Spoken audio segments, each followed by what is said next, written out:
sobre fuentes de información sobre el medicamento a cargo de doctores doctores. Bueno, voy a compartirles la pantalla y recuerden hacer las consultas en el chat.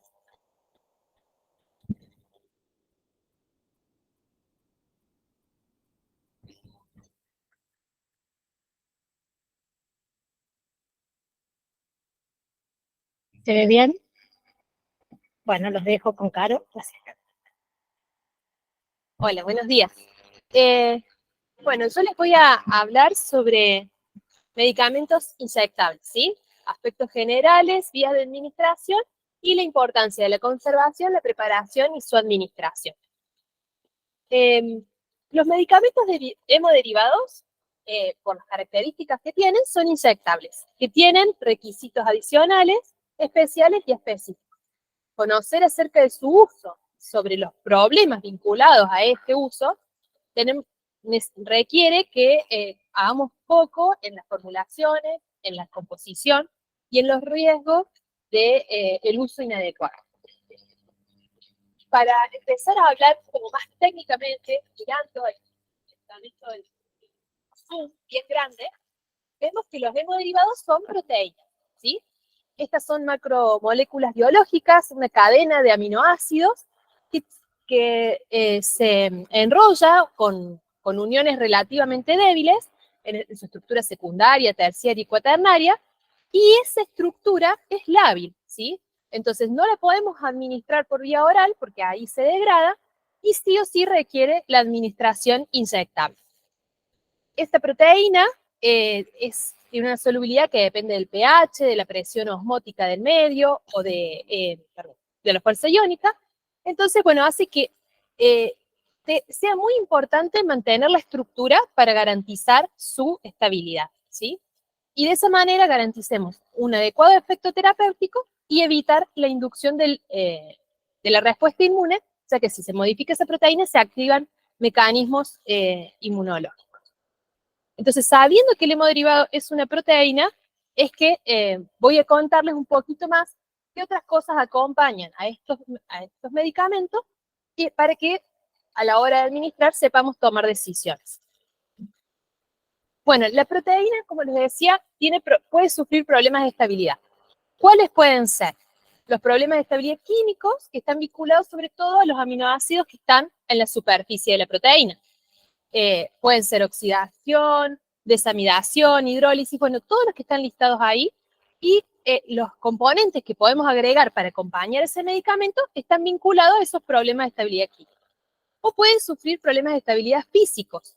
Los más comunes son la desnaturalización y la agregación, que se pueden dar por cambios de pH o temperatura que sufra la formulación, por una agitación vigorosa, por la absorción a la superficie del material del envase, ¿sí? Y esos cambios físicos pueden ser reversibles o irreversibles. Termina, por ejemplo, la proteína absorbida a la superficie del material. Y estos cambios físicos también los tenemos que evitar. Entonces, vamos a pensar en agregar estas sustancias auxiliares o excipientes para ayudar a que esos problemas no sucedan. Bueno, esta es la definición de inyectables de la farmacopea, ¿sí? La dejé textual porque bueno, es nuestra guía y vamos a resaltar las partes más importantes, ¿sí? Son productos fluidos que son formulados para ser administrados a través de la piel o mucosas. Esa administración la logramos mediante la jeringa y la aguja. Se deben preparar mediante procedimientos que garanticen el cumplimiento de requisitos establecidos, como la esterilidad, la ausencia de pirógenos, o sea, de sustancias que generen fiebre, la ausencia de partículas extrañas y otras características, y pueden tener inhibidores del crecimiento de microorganismos. Entonces, los pilares de las formulaciones inyectables son la esterilidad, la ausencia de partículas, obviamente extrañas, ¿no? En el caso de las suspensiones, la pirogenicidad, la neutralidad, o sea que el pH sea lo más cercano al fisiológico, y la tonicidad, es decir, que el pH, que la solución, que la presión osmótica de esa solución sea isotónica.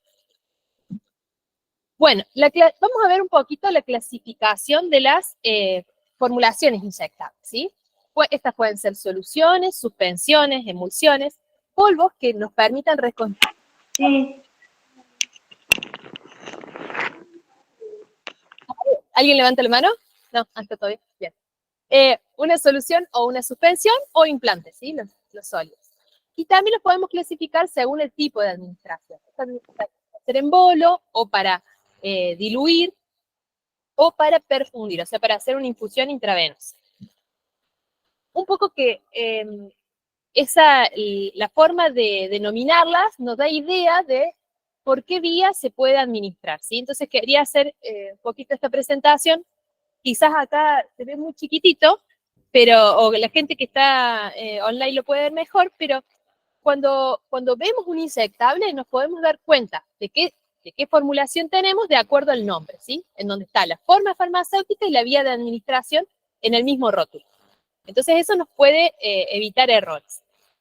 Cuando tenemos una solución inyectable sabemos que es un sistema homogéneo y ahí nos va a decir si es para vía intravenosa, intramuscular. Eso es muy importante de tener en cuenta. Cuando nos habla de una sustancia para inyección, sabemos que es un polvo que va a ser reconstituido y nos va a dar una solución. Entonces, esa solución también podemos ver ahí por qué vía podemos administrar. Cuando tenemos una emulsión inyectable, tenemos, bueno, emulsiones que pueden ser de fase oleosa o acuosa y también allí eso dará la diferencia sobre por qué vía puede ir, intravenosa o intramuscular. Ya vamos a profundizar en las vías. Y en cuanto a suspensiones inyectables, ya son formulaciones, preparaciones líquidas, en donde hay sólidos suspendidos en un medio líquido, ¿sí? También puede ser de fase acuosa o oleosa, y sabemos que no se pueden administrar las suspensiones, desde ya lo decimos, por las vías intravenosa o intratecal.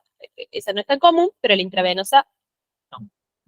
Bueno, o tenemos también, en el caso de polvos para suspensión inyectable. Entonces, en este caso tenemos sólidos que van a venir con un vehículo para redispersar y vamos a tener así una formulación que termina cumpliendo con una suspensión inyectable. A su vez, podemos dividirlos en monodosis o multidosis. En monodosis, la formulación permite la extracción completa de una dosis nominal. Y en general, estas formulaciones no contienen antimicrobianos. Ya vamos a ver cuáles son los antimicrobianos más comunes. A veces, estas formulaciones pueden tener antimicrobianos y es porque no han sufrido un proceso de esterilización final. Estas formulaciones bajo ningún concepto se pueden reutilizar, o sea, yo no puedo sacar la mitad de la dosis y mantenerla en el área limpia de enfermería para volver a usar. Se suele hacer algún tipo de fraccionamiento, eso se hace solo en campana de flujo laminar y en el área de farmacia del. Tenemos, sino, también formulaciones multidosis que contienen más de una dosis y hasta 10 dosis de tratamiento y contienen el conservante antimicrobiano que evita, digamos, la contaminación de la solución o de la formulación, a no ser que la preparación tenga propiedades antimicrobianas por sí misma.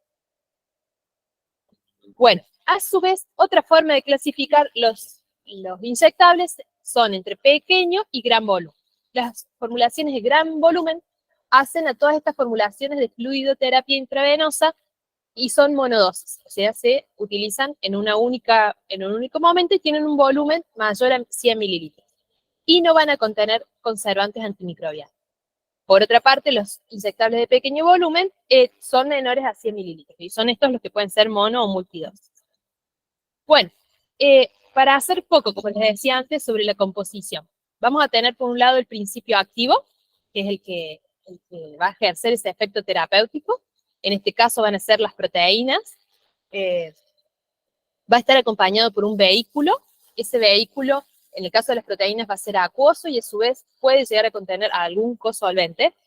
Y los vehículos oleosos no los vamos a ver en este caso, pero sabemos que si son aceites no se va a utilizar una vía intravenosa, sino una vía extravasal. Y van a hacer algún efecto de. A su vez, este principio activo va a estar acompañado con sustancias auxiliares.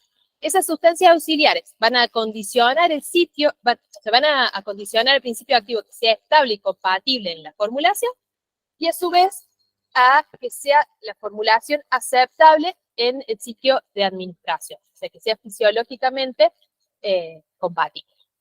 Así tenemos, por ejemplo, antimicrobianos, antioxidantes, reguladores de pH, isotonizantes, antiagregantes, solubilizantes, lioprotectores.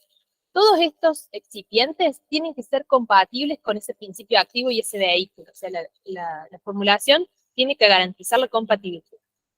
Bueno, aquí vemos los vehículos, ¿sí? Los vehículos comúnmente utilizados son los electrolitos, azúcares, aminoácidos, que están preparados ya con agua para inyectar. Deben estar libres de pirógenos y, obviamente, libres de partículas externas. Estos vehículos, los más comunes, son el agua estéril para inyectable, y después solución fisiológica, solución glucosada, inyección de Ringer lactato, y un poquito de spoiler alert de lo que van a ver después, que para saber la compatibilidad que vamos a tener en el uso de estos vehículos, recurrimos a la bibliografía de referencia, ¿sí? Buscamos en el libro de inyectables sobre la compatibilidad que tienen estos vehículos con la formulación que nosotros queremos administrar. Bueno, también tenemos los cosolventes. Esos son, bueno, los que aumentan la solubilidad de los principios activos. Algunos ejercen propiedades bactericidas, ¿sí? Y estabilizan a las proteínas por una hidratación preferencial, ¿sí?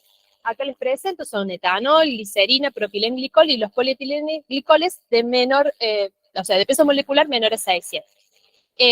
Como ven, no se usan puros, porque pueden ser tóxicos o irritantes o generar inyecciones dolorosas.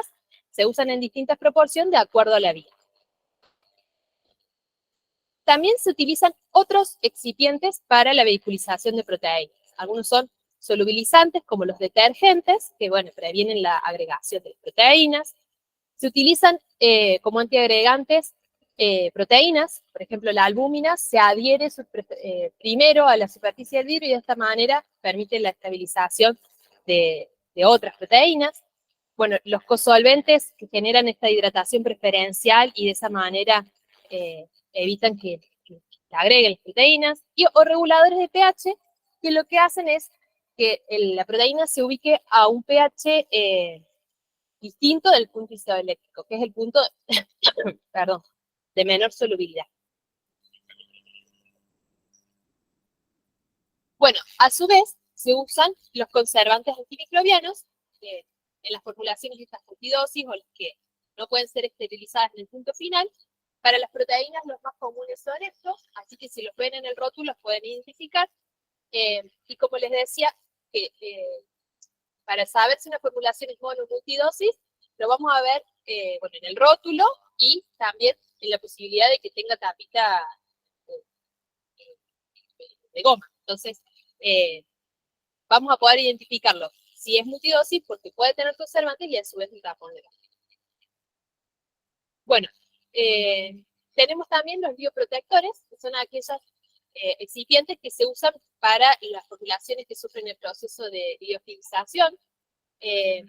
Generalmente son azúcares no reductores, como mannitol, glucosa, lactosa, y evitan esa formación de una torta compacta, ¿sí? Que permite que luego, cuando le agrego el solvente, el diluyente,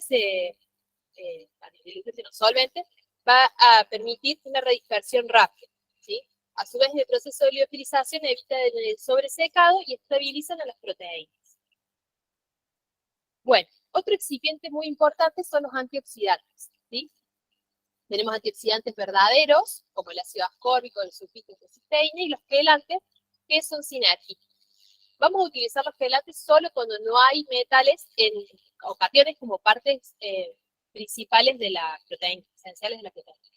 Acá algo que quería destacar es el tema de los sulfitos, ¿sí? Que se conoce desde hace ya mucho tiempo que tiene un amplio espectro de reacciones adversas graves solo de los sulfitos. Entonces, y aquí estas reacciones adversas están incrementadas en pacientes que sufren asma. Entonces es un excipiente que es obligatorio declararlo en el rótulo y que, bueno, está presente en múltiples principios, o sea, múltiples formulaciones, entonces, bueno, a considerar. Hasta aquí lo que son los componentes, ¿sí? de la formulación que son claves para la estabilización de los proteínas. Ahora, una vez que tenemos la formulación, tenemos que ser conscientes de cómo conservar, ¿sí? Hay que siempre seguir las indicaciones del rótulo. Es como muy fácil, pero bueno, hay que hacer poco en eso.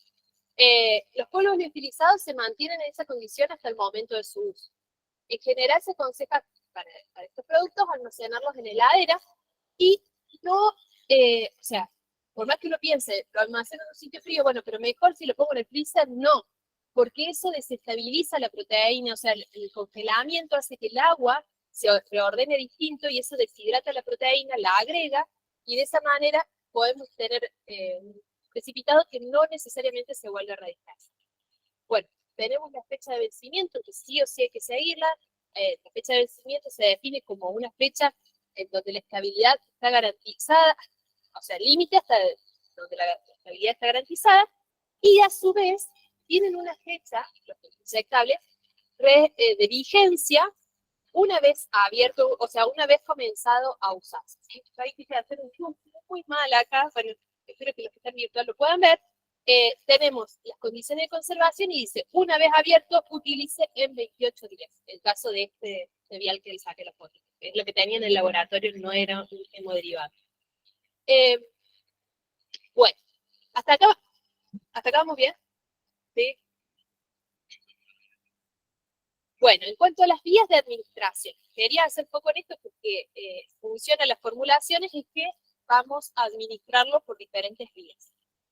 Sabemos que la vía inyectable nos permite atravesar cualquier barrera fisiológica, entonces podemos tener efectos locales o sistémicos de acuerdo a la región que llegue. Pero las más comunes son la intramuscular, la subcutánea, la intravenosa y la intradermal. Y vamos a hacer foco en estas vías. Bueno, la intravenosa, sabemos que vamos a introducir el medicamento directamente en el torrente sanguíneo, es una administración que no tiene un proceso de absorción.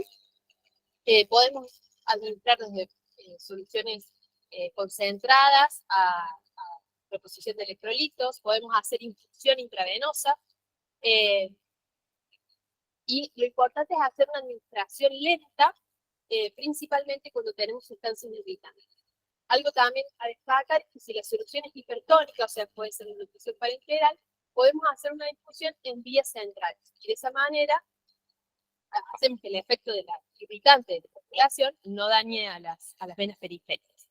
Bueno, sabemos que por esta vía nunca podemos inyectar soluciones oleosas o suspensiones porque podemos producir un daño muy grave en el paciente. Y también con el riesgo de ser técnica, la extravasante, ¿sí? La anecolagua. La vía intramuscular, sabemos que podemos aplicarla por el deltoide o el glúteo. Lo interesante, bueno, esta vía tenemos para evitar el dolor es hacer una administración lenta y uniforme. Y digo que lo interesante es que acá tenemos un proceso de absorción. Entonces, todo depende de la condición fisiopatológica del paciente. ¿Sí? Vamos a poder tener diferentes velocidades de absorción o distintas respuestas de acuerdo al peso del paciente, al grado de ejercicio físico o alguna condición fisiopatológica que modifique la circulación sanguínea del paciente. Podemos administrar cualquier tipo de formulaciones, acuosas, oleosas, suspensiones, emulsiones, y a veces se genera un depósito del medicamento, del principio activo del ciclo de inyección, que permite hacer una liberación controlada. La vía subcutánea es la vía de elección para la autoadministración por parte del paciente, es la vía que tiene poco riesgo de tocar algún paso sanguíneo. Podemos administrar poco volumen, pero también, y puede ser un poquito dolorosa.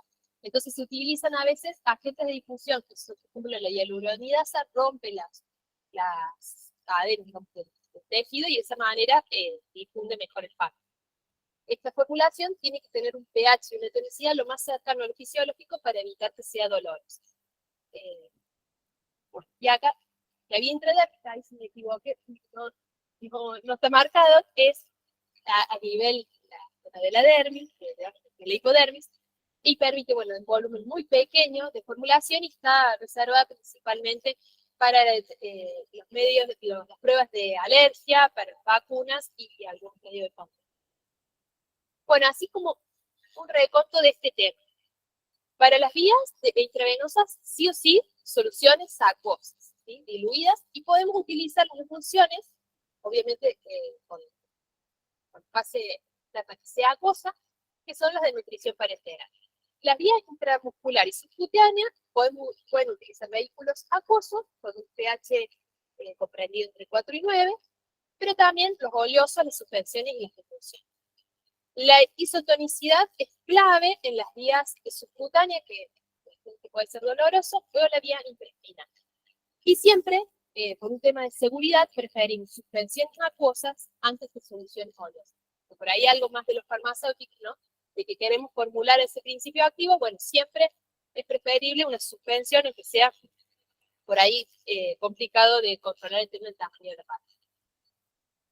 Bueno, esto es un poco lo que ya hablé, que es la administración intravenosa, tenemos el fármaco que va directo al torrente sanguíneo, y en la administración subcutánea, intramuscular o intradérmica, vamos a generar un depósito del cual luego se va a absorber de acuerdo a la irrigación local. ¿Ah? Tomar agua, así no hablo tan rápido. Aquí, bueno, hacemos el apartado de las consideraciones para la conservación, la preoperación y la administración de estas inyecciones. Y acá estoy segura que los enfermeros van a saber mucho más que yo en lo que es estas consideraciones. Y a modo de repaso y de sensibilización, sabemos que las inyecciones peligrosas son sumamente críticas, ya sea porque facilitan la transmisión de patógenos y porque generan reacciones adversas o infecciosas. Por ejemplo, hay un acceso producido por una administración rápida en bolo, que puede producir eso o otros daños como arritmias, taquicardia, hipertensión o reacciones tóxicas. Para hablar de números, sabemos que en el año 2000 la OMS indicó que las inyecciones peligrosas generan millones de casos de hepatitis B, hepatitis C y cientos de miles de casos de VIH en población y en las personas que por ahí accidentalmente, los personal de salud que accidentalmente se infectan. Y se estima que entre 2000 y 2030 estas infecciones causarán cientos de muertes en estas infecciones. Esto por hablar de las infecciones virales que están reportadas, pero también se conoce que se pueden producir infecciones bacterianas y a su vez atentan contra el ambiente laboral y contra el buen desempeño de personas. Entonces es sumamente importante guiarnos hacia las prácticas de infección segura para garantizar la salud de nuestros pacientes y también el bienestar de nuestra comunidad. Para la práctica de infección segura es clave tener personal calificado, áreas limpias y dedicadas y realizar procedimientos seguros. Entre ellos, para profundizar de procedimientos y hacer un repaso, tenemos el lavado de manos, que es clave, previo y posterior a la atención del paciente.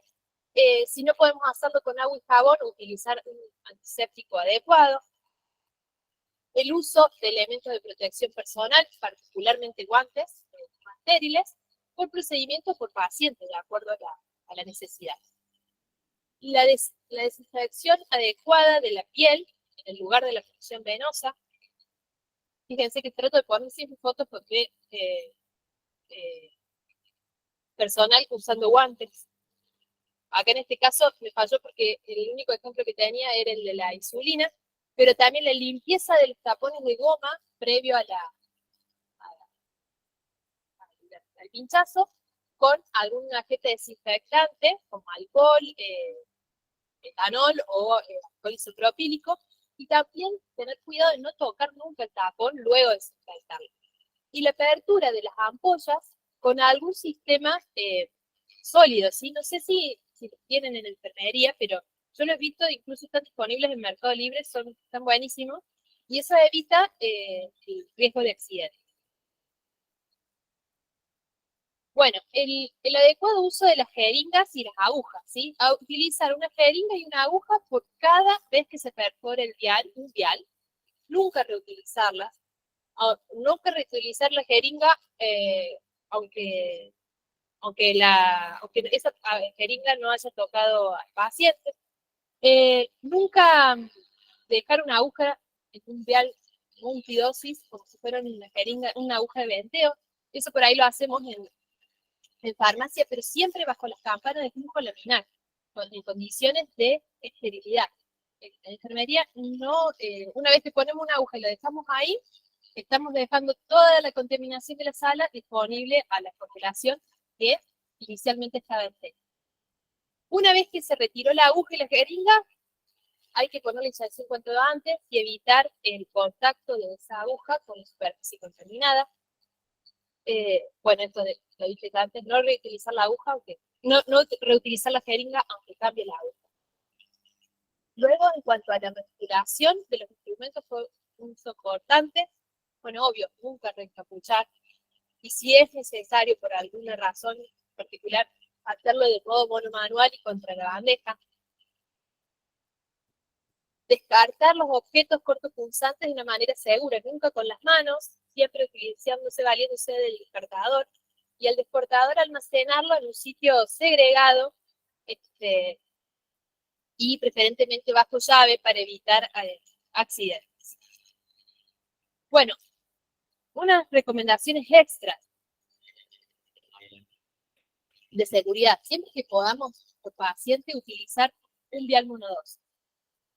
Los viales multidosis, dejarlos en el caso de que no haya alternativa, y si ese paciente va a permanecer en la sala, dejarlo rotulado con el nombre del paciente y conservado en un recinto separado, evitando la posibilidad de que contamine por salpicaduras o bueno, por algún derrame accidental.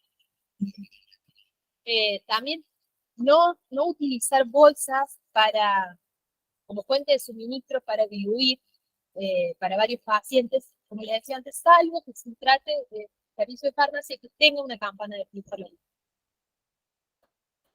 Vamos a descartar los viales multidosis que han vencido la fecha de caducidad o el plazo de validez una vez abierto, aunque contenga conservantes antimicrobianos, lo abrimos y dice, bueno, una vez abierto, usar 28 días, usar 28 días. Si no se ha conservado adecuadamente esta apertura, si decir que había que conservarlo en el heladero y lo estuvimos conservando en la sala, también descartarlo. Si su esterilidad o su contenido se ha perjudicado o sospechamos de eso. Podemos dejarlo al aire libre, pero resulta que ahí le entró el sol todo el fin de semana y bueno, lo descarto. Y por último, el rotulado. Es muy importante, como en la práctica, generar rotulados, ¿sí? En el caso de enviar multidosis, vamos a poner el nombre del paciente, la fecha y hora de preparación, el tipo y volumen de diluyente, si diluyó, la concentración a la que se alcanzó, la fecha de caducidad y la hora de reconstitución para saber, bueno, se preparó tal día, hasta cuánto dura, y quién reconstituyó ese medicamento para hacer un seguimiento en el caso de que surgiera algo. Y si se tratan de viales multidosis que no hay que reconstituirlo, lo mismo vamos a anotar el paciente, la fecha y hora de preparación, de perforación del vial, y el nombre y la firma de la persona que lo perforó el vial primero. Bueno, y por último, en el caso de que haya accidentes con elementos cortopunzantes, seguir los protocolos. Informar del accidente, hacer pruebas serológicas y asegurar un completo esquema de... Y bueno.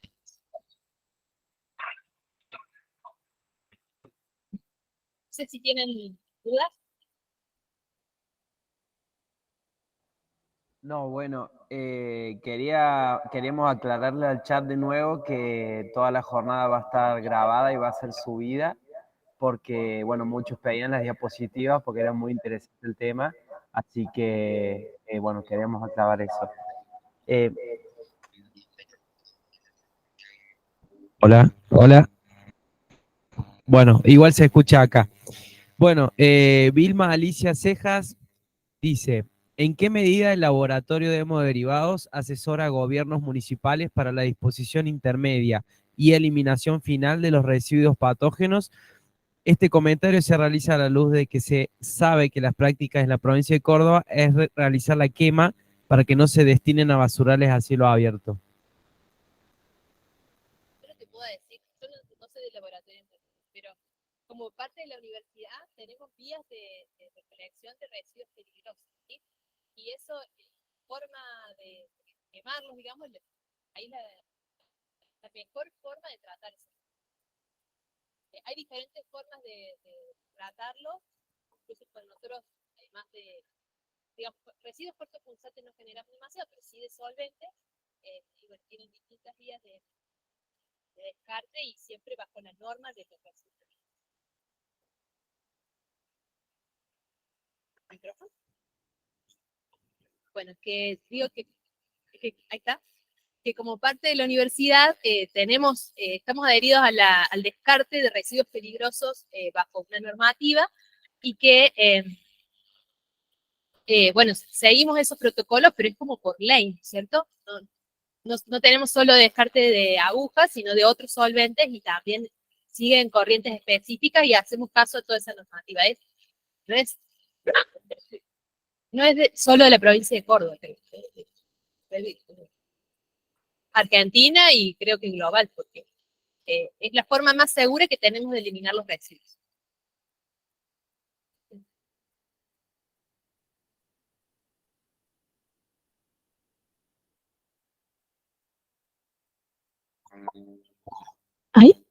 ¿Se escucha bien? Claro, bueno, muchas gracias, hermosa la presentación, de mucha información. Te quería preguntar tu opinión respecto a los viales monodosis, pero que a veces se tiene, para aprovechar ese vial se preparan varias dosis, por lo general en pediatría, donde para no descartarlo, digo, bueno, tengo tantos pacientes, con eso lo utilizo. ¿Cuál sería la mejor manera de utilizarlo? Porque para no desperdiciar y hacer un uso eficiente de eso, no es multidosis, pero ese mismo frasco puede servir para dosis de varios pacientes. ¿Cómo debería procederse? Sería clave, imprescindible, que se prepare en un área limpia, en la... Sí. ¿Lo puedo levantar? Ah, está. Bueno, ahí está. Que sería clave, imprescindible, prepararlo en la zona de farmacia, ¿sí? Si tuvieran una campana de flujo laminar, sería lo ideal. O sea, que el fraccionamiento se haga desde el área de farmacia hacia jeringas presenadas, o sea, con jeringas estériles, lo llenamos, lo dejamos reservado en la campana de flujo laminar hasta su utilización. Porque sí, un vial monodosis, una vez que lo abrimos, no se garantiza la esterilidad. Entonces, es un riesgo para el paciente. O sea, yo entiendo la intención de ahorrar, la entiendo, pero como que no queda otra que hacerlo en una sala limpia, ¿sí? O sea, ¿se puede usar la misma aguja y ir sacando las distintas dosis o no? No sería una técnica. No, con una aguja y una jeringa Sacas se extrae toda la dosis que voy a reservar, la reencapucho y la almaceno en la misma campana de flujo laminar hasta el momento de su uso, con la campana de flujo laminar prendida. Pero si yo quiero sacar varias dosis de ese mismo frasco, por una jeringa, aguja, por cada dosis. Ah, y la almaceno así en la campana de flujo laminar. El tema es aclarar que si no se cuenta con una campana de flujo laminar que garantice esa área protegida, digamos, no se debería hacer. Directamente se saca lo que se usa y se tira el resto. Sí. Lamentablemente.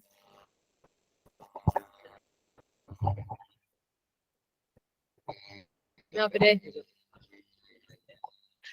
digo que otra cosa importante a tener en cuenta es la estabilidad.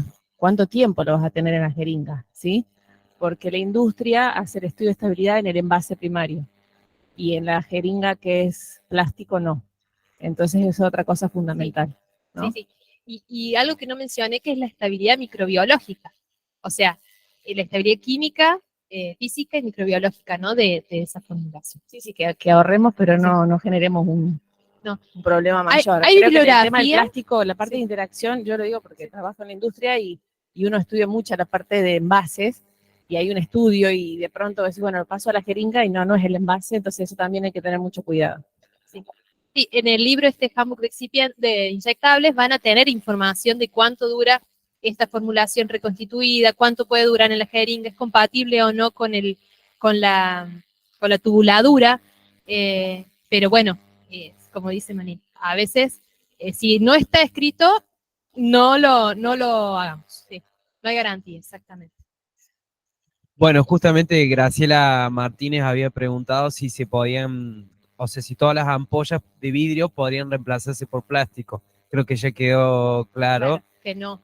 No, de hecho, no hablé de envases, pero es sumamente profundo el tema incluso la calidad del vidrio está muy bien estudiada para saber que no interacciona con la formulación, porque los principios activos pueden interaccionar con el envase y eso puede ser muy riesgoso.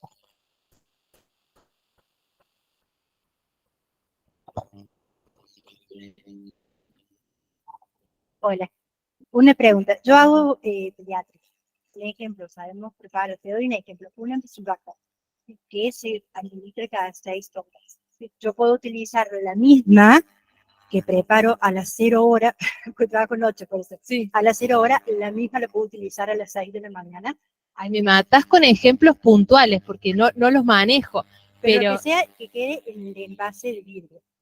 El envase de vidrio, o sea, ¿es una ampolla? Una ampolla. Preparas, distribuís, sacas la dosis que te corresponde a cierto horario y a las 6 horas le va a corresponder la otra dosis. Claro, pero ¿es un vial multidosis o monodosis? Es monodosis. Ah, pero hay veces pasa que el mismo, tiene tapón de goma. Sí, si es tampón de goma, podés extraer otra dosis de manera de que la otra el resto de formulación no se contaminó. Claro. Pero yo la verdad que esta formulación que me mencionas no conozco, pero sí te aconsejo si está en vidrio, sí, con tapón de goma, se puede guardar en el heladero, por ejemplo. Claro, se saca y después se tapa. Sí. Ya, no, tapón de goma, abrir. Claro.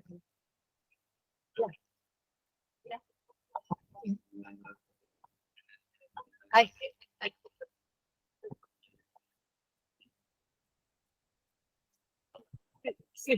Perdón. El antisulbactam viene en frasco ampolla y es multidosis. Entonces, la parte de afuera, que serían los bordes, no se saca el aluminio. Bien. O sea, es no, multidosis. Es como una tapita sí, que viene en medio, entonces se saca solo del medio. Sí. Entonces, ese tapón garantiza la esterilidad porque el caucho se modifica al perforar por la goma, pero luego se sella completamente. Entonces, no hay riesgo. Lo que no sabía si era monodosis o multidosis. Si es multidosis, perfecto, pero siempre seguir las condiciones de almacenamiento. Eso es lo que más les recomiendo. O sea, fíjense en el rótulo del fabricante y si por alguna razón no lo tienen, recurran a la bibliografía de referencia para estar asegurándose que se almacena correctamente para que la dosis se pueda reutilizar. Bueno, no reutilizan la dosis, reutilizan el viaje.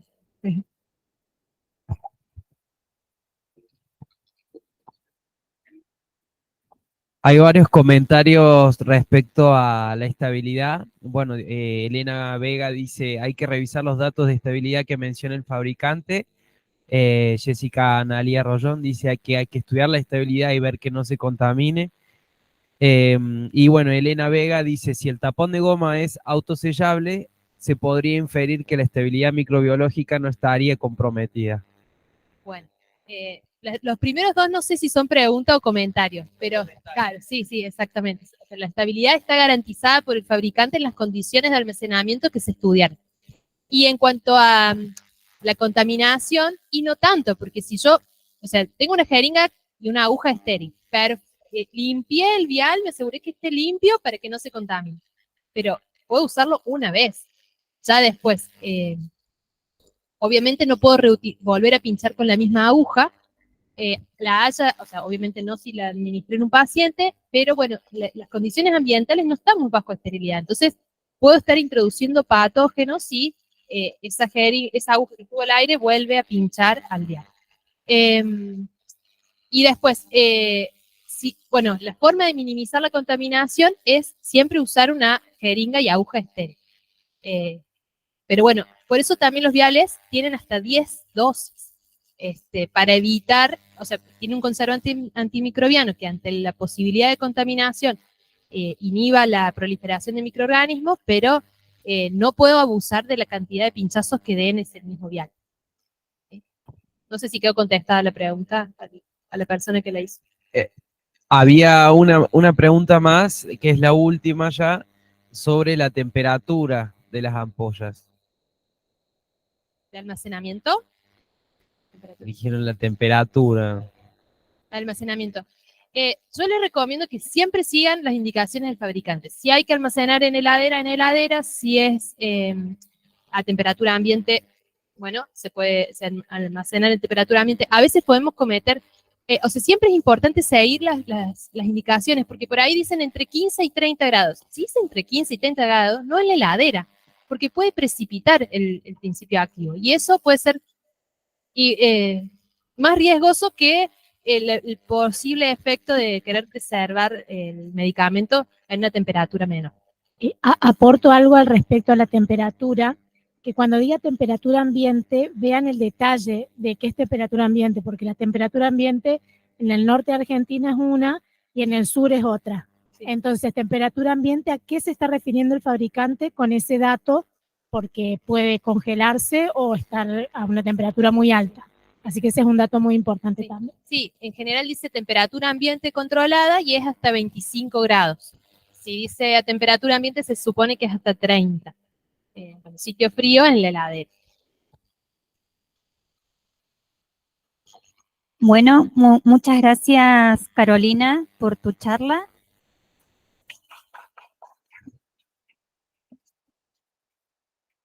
A continuación, la doctora en Ciencias Químicas, doctora Giselle Miana, nos dará una charla sobre fuentes de información sobre medicamentos.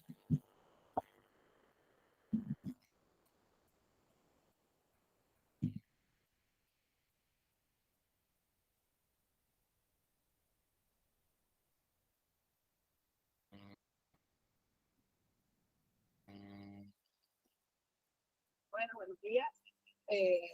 Ahora no voy a repetir algunas cosas porque ya han encontrado todo prácticamente. Pero bueno, vamos a comenzar.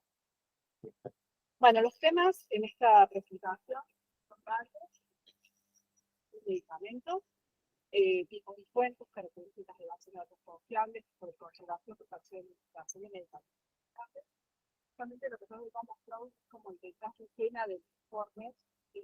Lo que hacemos atrás de eso. No me hagas hacer eso. Acá.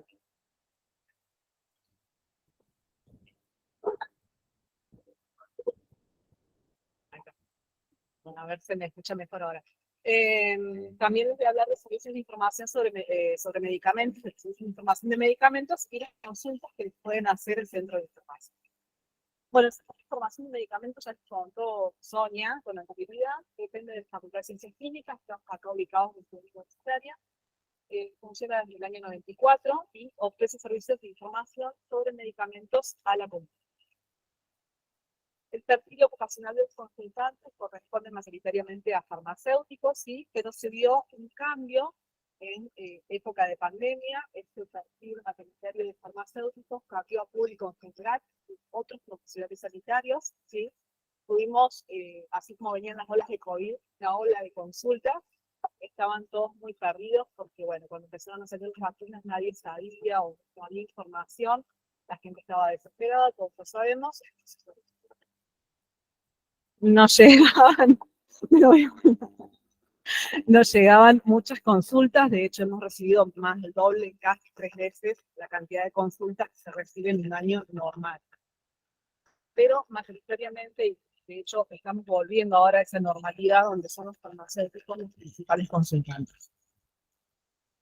¿A qué se debe esto? A que tenemos convenios vigentes con diferentes instituciones. Principalmente, bueno, el Colegio de Farmacéuticos de la provincia de Córdoba, todos los matriculados pueden realizar consultas de forma gratuita, ¿sí? Al Centro de Información de Medicamentos. con la Dirección de Jurisdicción de Farmacia del Ministerio de Salud, también con los alumnos de la carrera de especialización en información hospitalaria, que pueden realizar consultas, y además el convenio que existe entre la Dirección de Farmacoepidemiología, el Laboratorio de Hemoderivados y el CINE, sobre lo cual ya les comentaron. ¿Cuál es la temática más frecuente de estas consultas? Bueno, las reacciones adversas a medicamentos, ¿sí? Es lo que queremos reducir ese riesgo por reacción adversa. Y el indicador, digamos, es la preocupación sobre la seguridad del paciente relacionada a este uso de fármacos. ¿Cuáles son los objetivos del CINE? Bueno, Sonia ya se los ha comentado, pero digamos que entre todos esos, el primordial es el uso racional de medicamentos, promover ese uso racional en la comunidad. Y esto es lo que se vio sobre todo en pandemia, donde se llegaban muchas consultas sobre el tema de las vacunas, pero también sobre el uso de otros medicamentos, indicaciones off-label, por ejemplo, la ivermectina u otros antiparasitarios, ¿sí? Del público en general, de la comunidad. Entonces era muy importante el rol activo que tuvo el CINE, bueno, por medio de información científico-técnica, objetiva, actualizada, oportuna, pertinente, siempre teniendo en cuenta esto, participando en docencia, investigación, extensión, vinculación y articulación.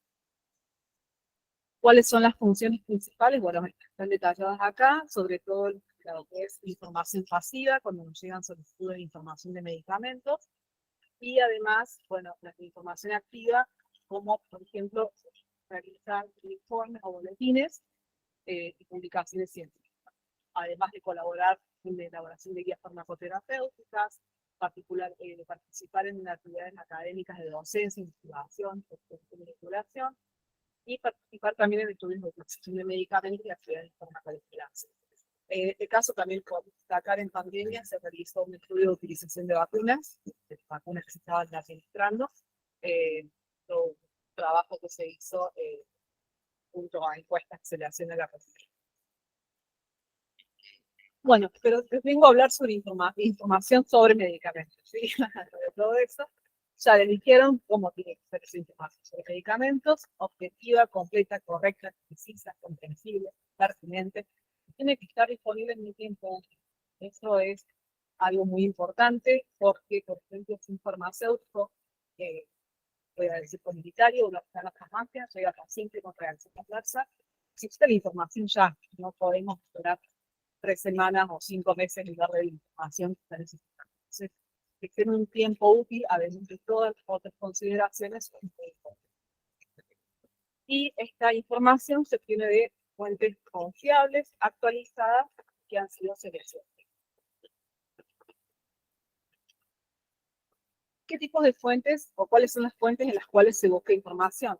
Tenemos fuentes terciarias. Las fuentes terciarias son una recopilación seleccionada, evaluada y contrastada de la información publicada en artículos originales.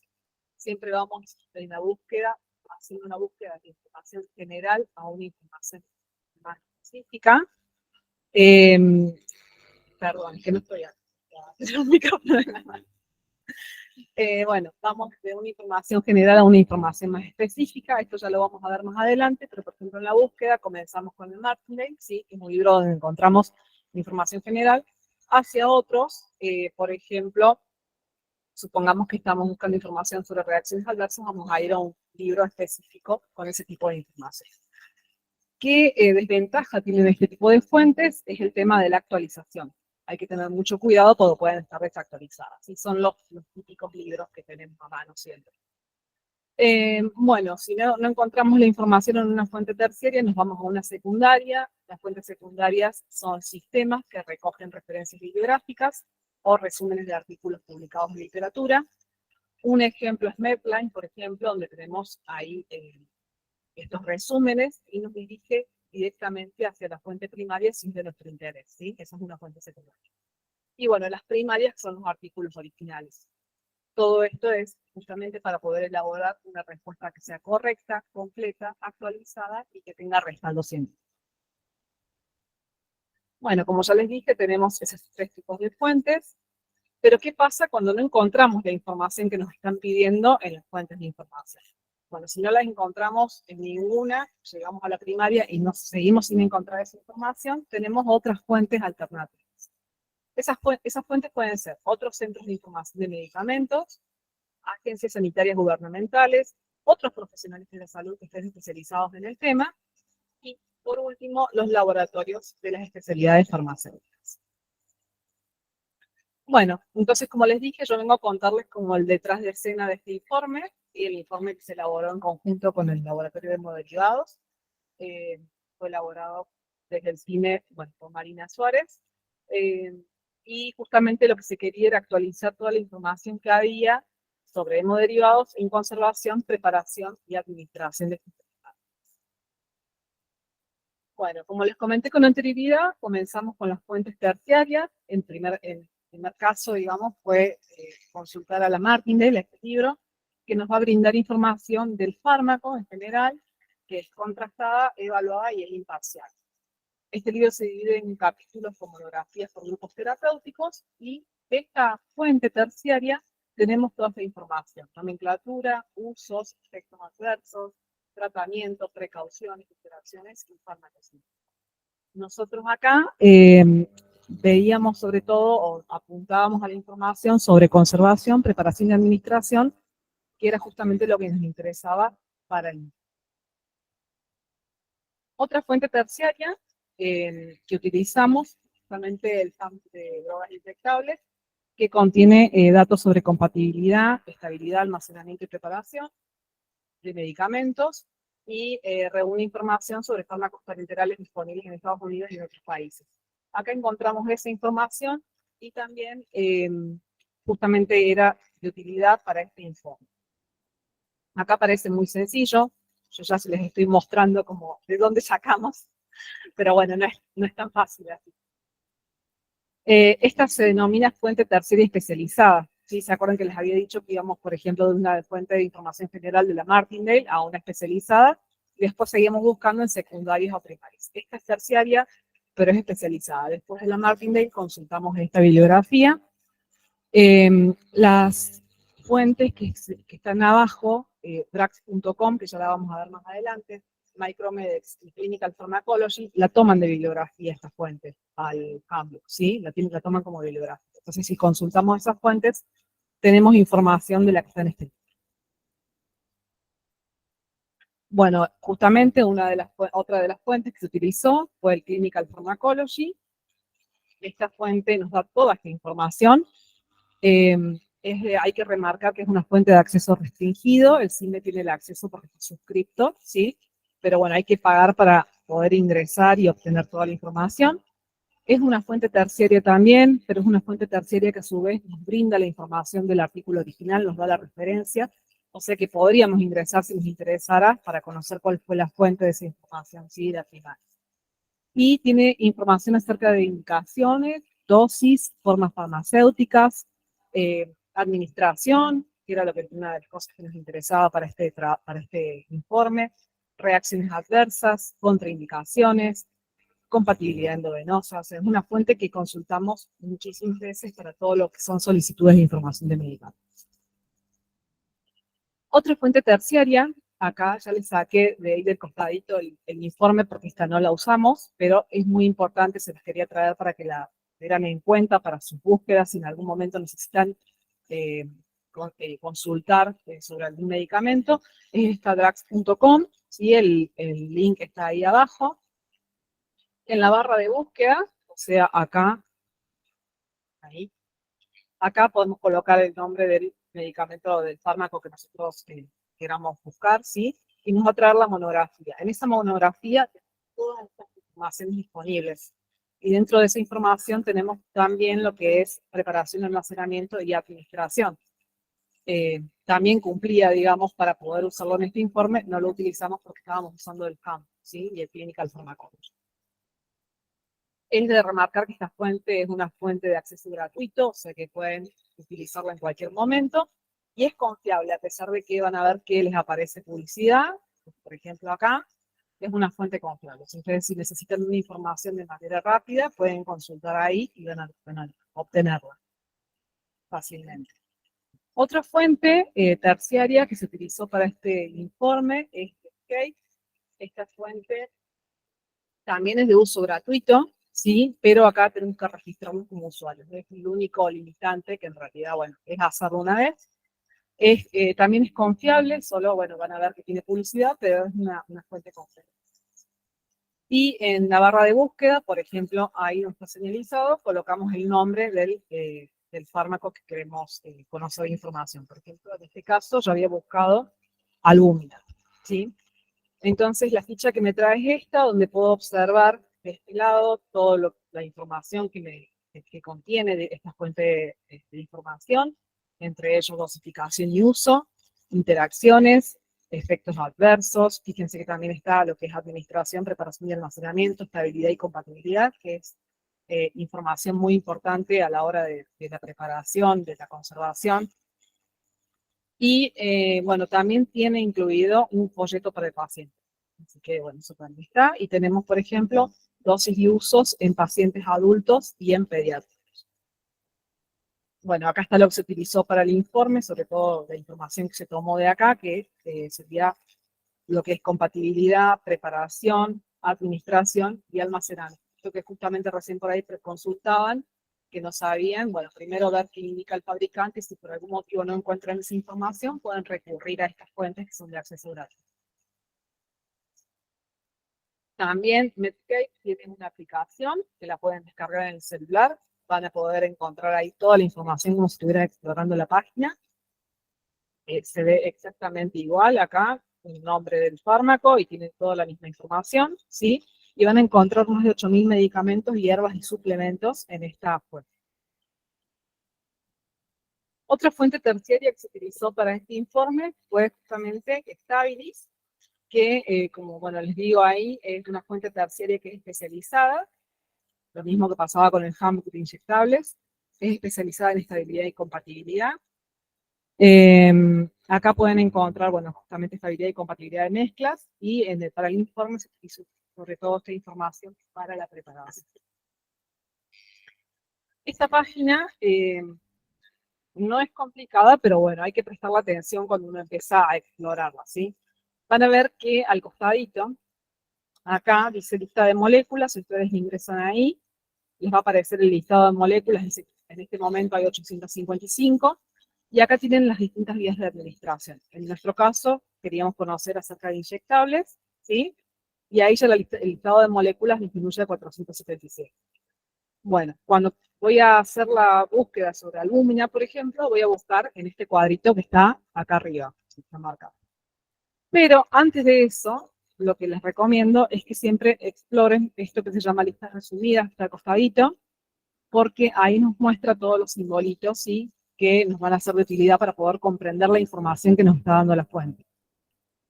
Por ejemplo, estabilidad de soluciones, bueno, qué tipo de envase, qué tipo de solventes y cuál es la conservación, eso lo pueden ver ahí en la página.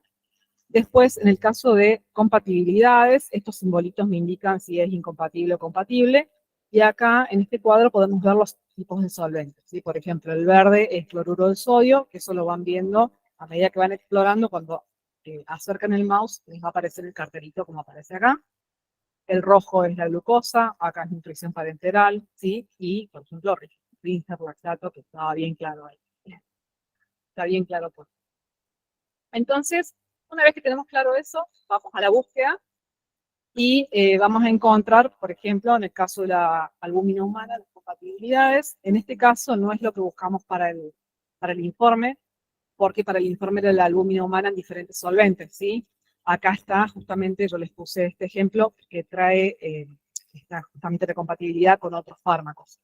Por ejemplo, la albúmina humana con la cafeína es compatible, ¿sí?, en ningún solvente, que es lo que significa esto, o sea, no hace falta el solvente ahí. Y acá lo que me está indicando este simbolito es que es incompatible y me muestra tanto en cloruro de sodio como en glucosa, ¿sí?, con una cefalosporina en este caso. Entonces, para resumir esta primera parte, lo que quiero como que se lleven de fuentes de información es que ustedes, si necesitan una información sobre un medicamento de forma rápida y accesible, y confiable, que es lo más importante, ¿sí?, para la seguridad del paciente, es que pueden ingresar a algac.com, donde van a tener toda esta información y van a, o sea, poniendo el nombre del fármaco, van a obtener la monografía, Y por otro lado, Netscape, donde también, solamente con registrarse, van a poder obtener también un montón de información sobre el medicamento de forma confiable. ¿Sí? Sí. Pero bueno, capaz que te puede activar el traductor. En los buscadores normalmente tenemos una opción de traducir las páginas, o sea que posiblemente lo pueden traducir. Los dos están en. Y la otra fuente, que también es de acceso gratuito, que es esta última, Stabilis. Cuando tenemos alguna duda sobre estabilidad, compatibilidad, no encontramos la información, no nos contesta nadie, son las 12 de la noche y necesitamos conocer la estabilidad y la compatibilidad, podemos ir a esta fuente de información que es confiable, ¿sí? Perdón. Y también acá vamos a tener la información que necesitamos sobre el mercado. Y ahí se cambia, ¿sí? Acá, por las dudas, al chat que no escucha, aclararon que está en español esto.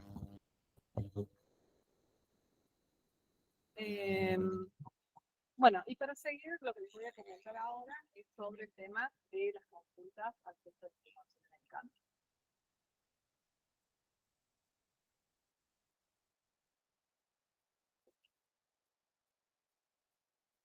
Bueno, ¿cómo realizar una consulta al Centro de Información de Medicamentos? Ya Sonia más o menos les comentó, con el video lo pudieron ver. En nuestra página web pueden encontrar el formulario para realizar las consultas. En la página van a encontrar un montón de pestañitas con muchísima información. La página de inicio siempre se está actualizando y siempre hay información importante, interesante ahí. Entonces, lo primero que van a encontrar de este lado va a ser el formulario, donde van a poder completar con todos sus datos y al final les va a preguntar cuál es la consulta o la solicitud de información de medicamentos. ¿Qué ocurre con este formulario y con la consulta? Bueno, si están dentro de alguno de los convenios, se verifica simplemente que el matriculado esté matriculado, ¿sí? Que sea parte de los convenios y se le responde dentro de un plazo esa consulta de información de medicamentos. Si no, las consultas tienen costo, ¿sí? Si bien pueden consultarnos, lo que había pasado en pandemia es que había muchas consultas del público en general, pero se priorizó desde el CIME responder a esa necesidad de información de la comunidad y esas consultas no tuvieron costo alguno, ¿sí? Ahora, si al día de hoy hace una consulta a alguien del público en general, bueno, hay que evaluar esa situación porque no estaría dentro de ninguno de los convenios y esa consulta tendría un costo. Y también tienen la solapa de contacto en la página web, donde van a encontrar, donde nos encuentran físicamente el número de teléfono y la dirección de mail. ¿Qué pasa en el caso de que estén en otra provincia y no estén en Córdoba? ¿Sí? En el caso de que estén en otra provincia, se puede consultar en la misma web del CIME, en la solapa de Racing, pueden encontrar toda la información sobre los centros de medicamentos de la red argentina, de cada centro de información que está en Argentina. Y si no, cuando nos envían la consulta y nosotros detectamos que no están en Córdoba, lo que hacemos es buscar el centro de información más cercano y brindarles esa información. Si están en otro país, pasa lo mismo. Nos llega la consulta y nosotros les brindamos la información del centro de información más cercano para que puedan consultar ahí.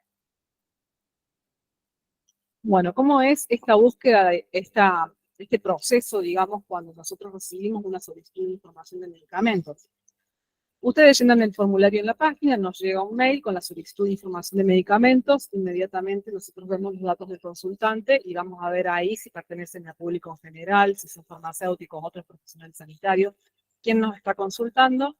Identificamos también la solicitud de información de medicamentos y ahí vemos si aceptamos esa solicitud de información o no. Si la solicitud de información de medicamentos se entiende claramente lo que está pidiendo la persona, está dentro de uno de los convenios o podemos responderle, aceptamos esa solicitud de información de medicamentos, y si no, que hay algunos casos, por ejemplo, en el caso de que sean de otra provincia, otro país, tenemos que informarles a qué centro dirigirse. Si esa consulta no es sobre medicamentos, sino sobre productos biomédicos o cosméticos, por ejemplo, nosotros ese tipo de consultas no las podemos responder, entonces lo que nos corresponde, digamos, entonces quizá también redireccionamos a alguna página útil que les pueda brindar información o simplemente les comunicamos que no la podemos responder. En el caso de aceptar la solicitud de información de medicamentos, se habilita un formulario de información pasiva que ya se los voy a mostrar más adelante y ahí clasificamos el tema de la solicitud de información. asignamos un orden de prioridad y se realiza esta estrategia de búsqueda que les había mostrado antes, primero en la base de datos del centro y luego en fuentes terciarias, secundarias y primarias. Bueno, acá entonces cuando se comienza con la búsqueda, podemos ver que necesitamos más información. Lo que hacemos es identificar de nuevo la solicitud de información de medicamentos, la volvemos a leer, si está ahí la información seguimos, si no podemos consultarle a la persona que nos hizo la solicitud. En el caso de no necesitar mayor información, que la hemos encontrado, por ejemplo, procesamos esa información o notificamos la imposibilidad de responder. Así, si no encontramos nada, podemos también elaborar un informe, en el caso positivo, con la respuesta y la bibliografía, en el caso negativo, cuáles fueron los motores de búsqueda y las palabras claves y que esa consulta no se pudo responder. ¿Sí? Todo esto para poder entregar el informe, registrar, archivar y recuperar esa SIM para después hacer gestión de calidad con toda esta información. Este es el formulario que nosotros completamos cada vez que nos llega una consulta, donde en la primera parte, acá arriba, vamos a identificar al consultante con todos los datos que nos haya puesto en el formulario. Después tenemos un recuadro que es para seleccionar el tema. Estos temas de consulta han ido aumentando a lo largo del tiempo. Sí, es sobre los que nos consultan ustedes, y también muchas veces estamos pensando en incluir más temas que van apareciendo. Por ejemplo, en el último tiempo aparecieron muchas consultas de uso off-label de medicamentos en hospital. Estábamos pensando en incluirlo dentro de estos temas de consulta. También, si está relacionado con un paciente, nos envían todos los datos de mucha utilidad para resolver la consulta. Debajo va la solicitud de información de medicamentos que ustedes nos enviaron. Y también, bueno, debajo de eso, la respuesta y las citas de las fuentes bibliográficas que consultamos. Entonces, acá les traigo un ejemplo, que está bastante claro. Es una solicitud de información de medicamentos de un farmacéutico matriculado de hospital. En este caso, la consulta es la leucoborina, medicamento y el aditivo bicarbonato eran compatibles para su administración conjunta, ¿sí? Considerando que el bicarbonato era parte del plan de hidratación y la leucoborina se administraba. Acá fue muy claro, o sea, llegó la consulta, si ustedes leen esta solicitud, es muy claro que el tema es compatibilidad, ¿sí? Entonces, se realizó la búsqueda de información, se elaboró el informe y se entregó ese informe. Ese informe va de esta manera, donde podemos encontrar en esa segunda, última parte que yo les mostraba recién, la respuesta, donde se coloca la bibliografía que se consultó, en este caso Clinical Pharmacology, y bueno, en este caso resultaban incompatibles, ¿sí? También se realizó la búsqueda en drugs.com, que es la fuente terciaria que recién les comentaba, que es de acceso gratuito, que les va a ser de mucha utilidad.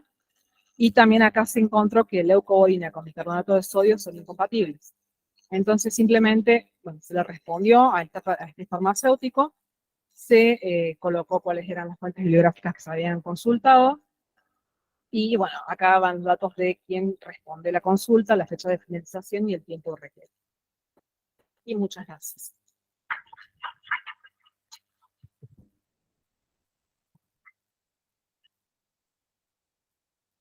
Daniela tiene prohibido levantar.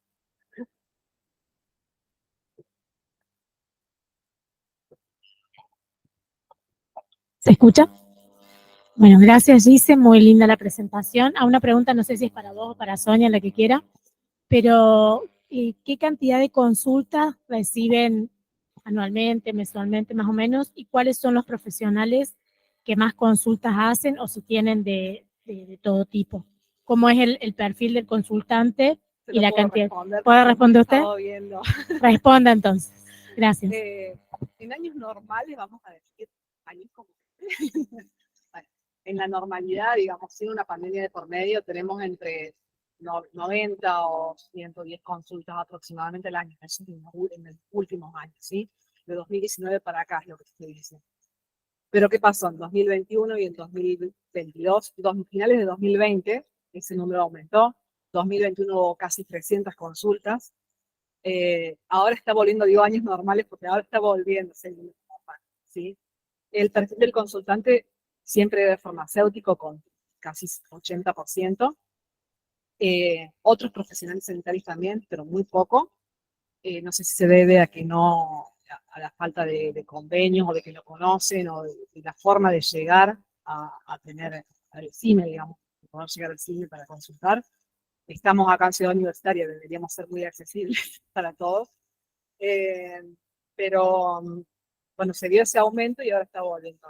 Sí, en pandemia, el público en general ocupó casi un 40%, desplazó a los farmacéuticos que bajaron como a un 30%, de casi 80%, pero también se notó que otros profesionales sanitarios sí nos consultaban. Y ahí recibíamos consultas de todo el país, porque en esa época no poníamos o no teníamos un costo, digamos. Todo lo que venía relacionado a pandemia se resolvía. Muchas gracias.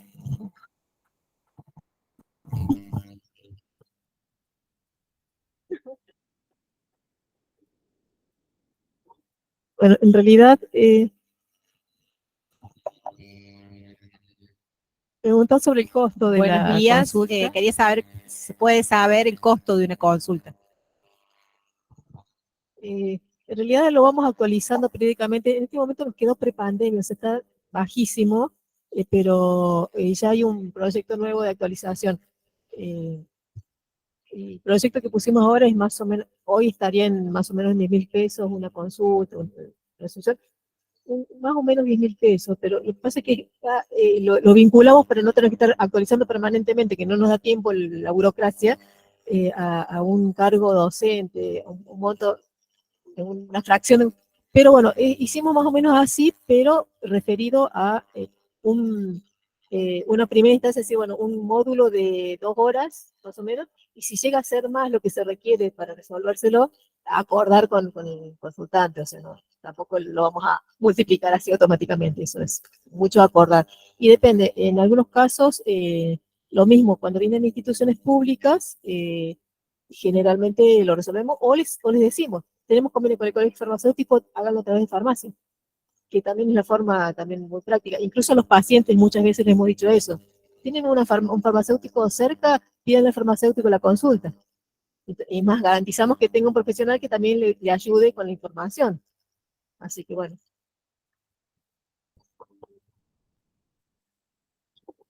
Entonces la respuesta es que vayan a la farmacia interna o se acerquen al farmacéutico para que los ayude también a armar esa solicitud de información y que se canalice por medio del farmacéutico que está matriculado y que tiene convenio. Tiene el micrófono. No, mi consulta es cuando hablamos de convenios.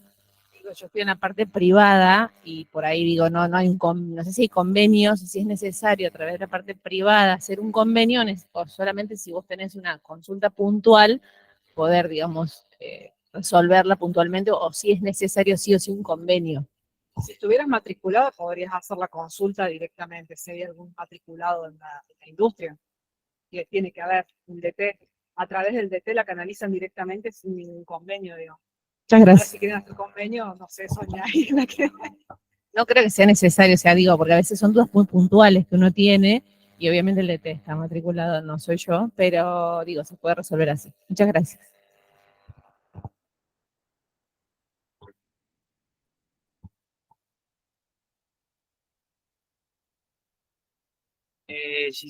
Primero, Graciela Martínez hizo un comentario, dice que es uso común en salas de hospital que se recorten blister y se almacenen en contenedores pequeños, perdiendo la fecha de vencimiento, con el tiempo quizás se radiquen estas prácticas. Es un comentario. Sí, es un comentario y en ese caso habría que ver la forma de cuando se recortan, se sacan del envase original los medicamentos, tendrían que estar en otro envase. Hay máquinas que lo hacen, que el centro tenga recursos o no para hacerlo es otra cosa, pero hay máquinas que, ¿cómo sería? Empaquetan, reenvasan ese comprimido, ¿sí? Entonces ahí vos asegurás fecha de vencimiento y el número de lote porque lo podés poner. Perfecto. Después, Catalina Barrera Méndez, bueno, había preguntado también por el costo de sus servicios, que bueno, ya fue aclarado, y también cuánto es el tiempo promedio de respuesta de las consultas, que creo que también había sido aclarado. Entre dos y, no, el tiempo para responder. Claro, pero pregunta en cuánto tiempo la estrategia. La respuesta. Claro. ¿En cuánto tiempo? 2 o 3 horas. Claro, si recibimos el mail y en el momento que recibimos el mail estamos activos, digamos, trabajando, no es lo mismo que el mail entre a las 8 de la noche, quizás que entre a las 9 de la mañana y se puede responder dentro de las 2 o 3 horas que se recibe la consulta, pero depende del tema.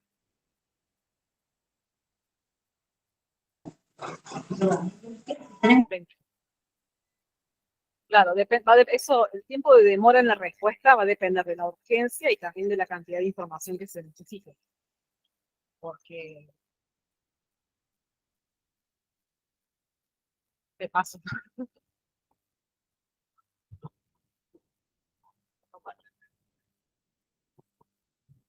No, la idea sería comentar que no somos un centro de toxicología.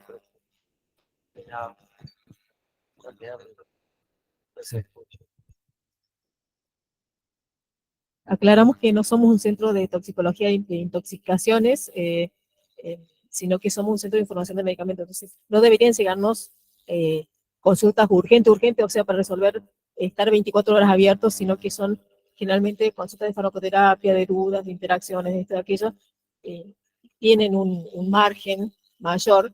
Si detectamos algo que entra en un momento que vemos que puede ser de mayor urgencia, tratamos de comunicarnos rápido para ver qué tan urgente es o si podemos hacer una búsqueda más profunda o si quieren algo inicial, aunque sea de modo más rápido. Pero bueno, eso hay que tener en cuenta. Por eso también es interesante que primero, a nivel hospitalario, a nivel de instituciones de salud, por ahí que vayan a la farmacia, a los servicios de farmacia está bueno, porque a lo mejor esa información se la pueden dar ahí o pueden hacer una búsqueda de ellos o llamarnos ellos directamente para ver cómo se hace con esa consulta.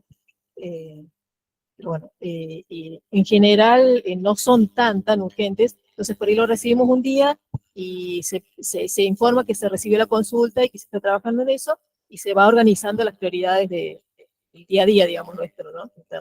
Entonces a lo mejor en 48 horas, sí, generalmente es así, no, suele ser entre 24 y 48 horas la demora de cuándo se recibe y el tiempo que requiere, porque si ya requiere como unas 5 horas de búsqueda, seguramente van a ser 2 días de trabajo del operador. Entonces, ahí ya va a estar, probablemente al tercer o cuarto día va a llegar hábil. Por eso depende. Bueno, Leandro pregunta, siendo de UNC, ¿por qué no tienen consulta gratuita para profesionales en la página, registrándose con matrícula, por ejemplo, para enfermería?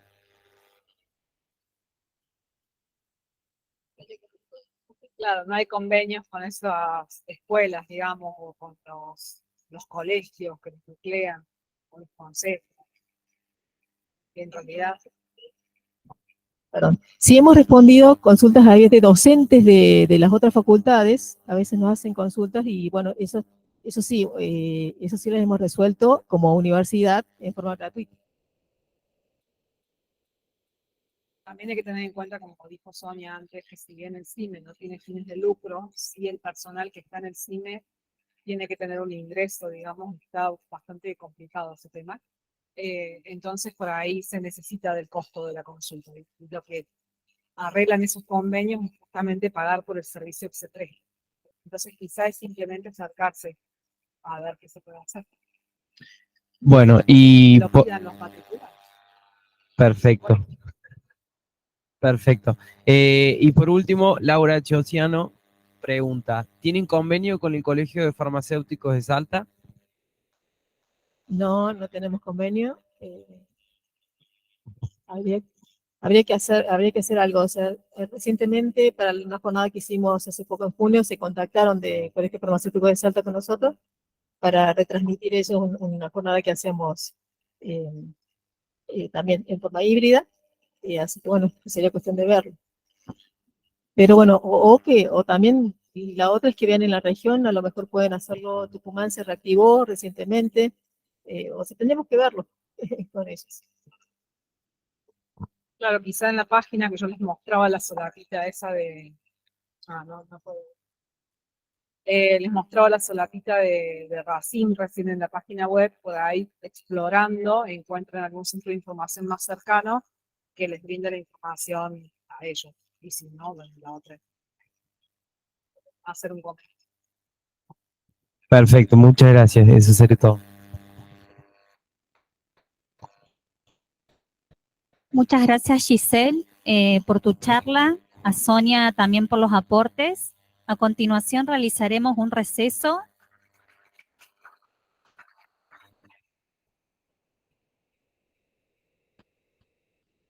Un aplauso para ambas cosas, primero para la disertante, y bueno, ahora daremos comienzo a un receso de 30 minutos. Solicitamos